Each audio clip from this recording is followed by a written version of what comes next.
looking at here. See, technical knowledge. Bits and pieces of technical knowledge you can get from online courses. You know, bits and pieces. How to use those bits and pieces together? Impossible. Impossible to get from online teaching. Is the synthesis of knowledge, is the synthesis of skills, is the synthesis of all kinds of thinking, thought, that is brought together in university education. That's what universities are for. You know, when you think about education, think about two things. One is, what are time invariant things that human beings need to learn? Time invariant meaning it doesn't depend on time, right? It doesn't depend on time. Whether you are in 2025 or whether you are in, 3,000 years ago, if you were in Plaksha University, what you were learning, what you learn today, what are things which are time invariant? Ethics, compassion, right? Commitment, confidence. These things are time invariant. Is it less required today? No. Even more. Even more required today. Yeah. Right? So these kinds of things, where do you learn? Now, let me not, this is also another thing that universities do. I'll come back to this later, research and startup generation and all that. But let me just take you through.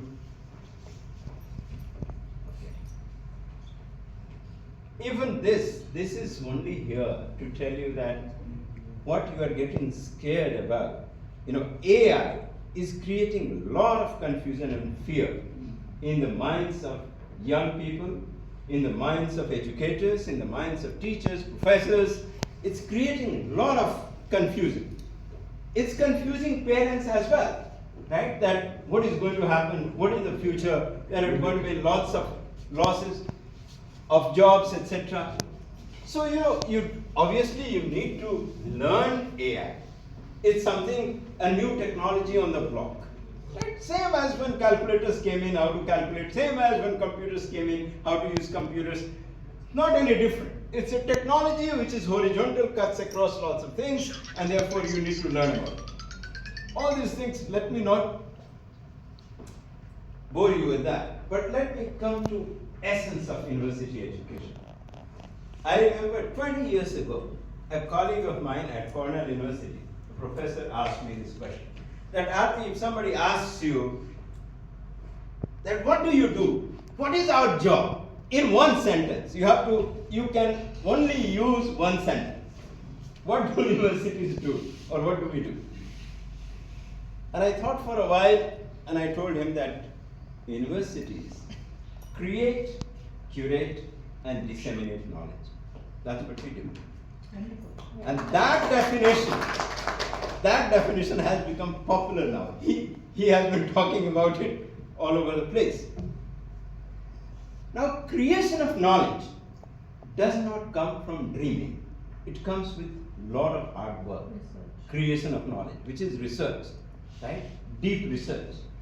But it's not just creation of knowledge. I create some knowledge and I put forth to you. You don't know whether to believe it or not. The reason why scientific knowledge has mushroomed the way it did is because behind this there is this whole artifice of peer review, which is the most wonderful thing about scientific endeavor around the world. Peer review. Criticism by your peers. You have to go through that to be able to say that, okay, this is right. Right? So that is what curation is, knowledge curation. In the age today where we are bombarded with all kinds of information and you don't even know what is true, what is not. Now fake news is all over the place, right? Even fake videos. I can have you speak whatever I want and put it on the web, right? In that case, how are you going to authenticate any knowledge? Where are you going to go? And is there anybody here who thinks that you will much rather believe a machine than actually a human being that it can be? Where will you? Universities are the places where you have to go for authentication of knowledge. There is no other place. Yes, in knowledge dissemination, I agree that there are a lot more avenues today. There are a lot many ways we can disseminate knowledge. Knowledge democratization has taken place, that's true. Right? But these two functions have become far more important. Now let me tell you, when I talk to students who come to Plaksha in their first year, in their orientation, these are the only three things I talk to them about. That your education is about discovering purpose in life. If you don't have a purpose, you are always floundering around. You can do whatever, but you will never have satisfaction that you so desire. Human beings desire, right? Discovering purpose, self-discipline. You know, if all of us had that self-discipline, there won't be any self-help book required. And you know how many thousands of them flood the market. Flood the market, and we all read them. We also agree with them. We say, wow, I have found my secret.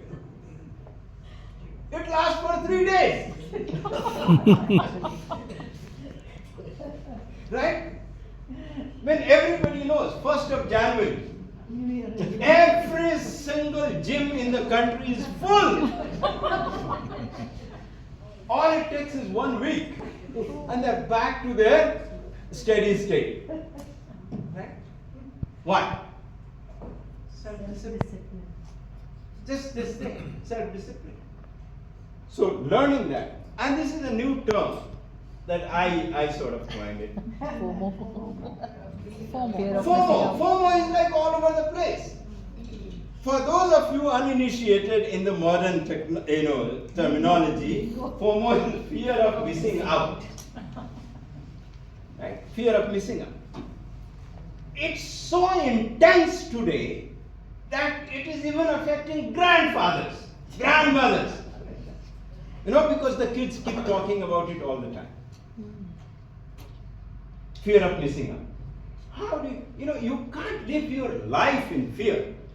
Therefore, de-FOMOization is required as an activity.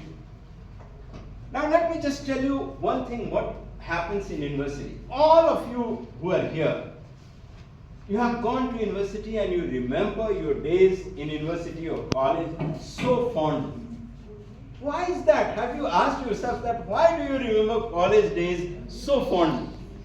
It's because there are 3 trains on which you are riding simultaneously through the university. Just one important urgent announcement. Sure. Car number CH01CR 0227. CH01CR 0227. Request you to please. If you come back to university life in 4 years, there are 3 things, 3 very, very important transitions of life happening simultaneously. First transition, you are going through from adolescence to adulthood. There is a whole lot of change happening in this factory here. A whole lot of change. An 18-year-old can't handle that by themselves. A 17-year-old cannot handle that. There is so much happening. If you know any biology, you go nuts thinking about it. That my God, so much revolution is happening during that period. Right? And all of that has an impact on you. You may or may not understand it, but it's happening. There needs to be somebody to guide you during that time. Right? There is social transition taking place. For the first time, you are coming out of your parents' network and building your own network. So far, your network looked like Chacha, Chachi, Bua, Mama, Mausi, right? That's your parents' network. All of a sudden, now you are creating your own network. And when you create network, just like network theory we teach in engineering, there are nodes and there are, connections, edges, what are called edges. These edges and nodes, they have their own dynamic. Sometimes an edge breaks, so two nodes are disconnected. Some other edge emerges and it gets connected. What it means, that entire dynamics of networks actually holds to social networks as well. That is the age when you are just trying to dabble in this and you are trying to understand. कल तो ये मेरा friend बहुत बढ़िया से बात कर रहा था. He was such a close friend of mine. आज क्या हो गया इसको? All of a sudden the behavior is different, and you are trying to, figure out.